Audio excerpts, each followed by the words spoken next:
غذای ژاپنی بدون داشی معنا نداره. آشپزیمونو با داشی شروع میکنیم. آره.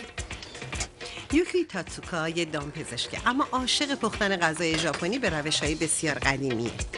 یوکی میخواد داشی برای خودش درست کنه.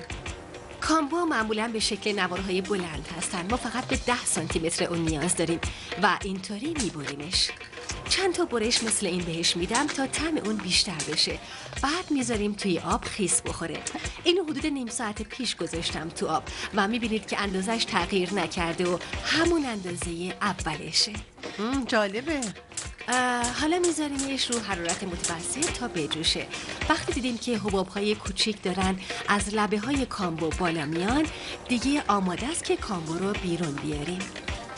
اسم این ماهی بونیتوه. این ماهی جوشونده شده، دودی شده و خشک شده است. یه جورای شبیه پروشیتوه، آره؟ تقریباً بله. و گوشت زیرش واقعاً خوب و براقه و این رنده مخصوصه.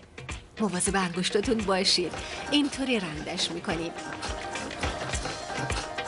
میبینید؟ به این صورت در اومد.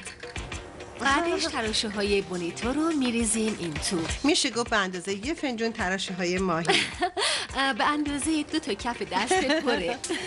دوباره گاز رو روشن میکنیم. همین که حباب های ریزو دیدیم دوباره خاموشش میکنیم. حالا فقط میذاریم که بره پایین. صبر میکنیم.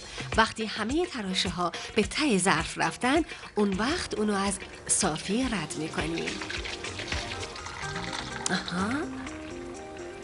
تموم شد. جالبه. این آب گوشت اولیه است. قانون کلی میسو اینه که هرچی رنگ میسو تیره تر باشه عطرش، طعمش قوی تر و تیزتره و هرچی روشن تر باشه شیرین تر و ملایم تره. خب این تقریبا نصفه. تقریبا 1 لیتر آب ماهی این تو هست. یعنی مقدار زیادی میسو میشه آماده کرد.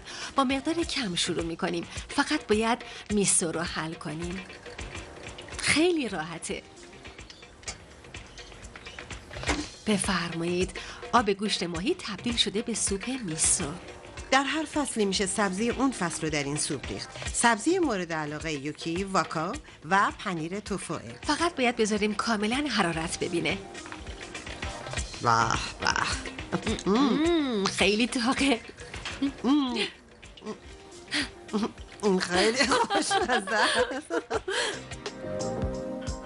اساس غذای ژاپنی تمرکز روی سلامت، تمیزی و کیفیت مواد اولیه و حفظ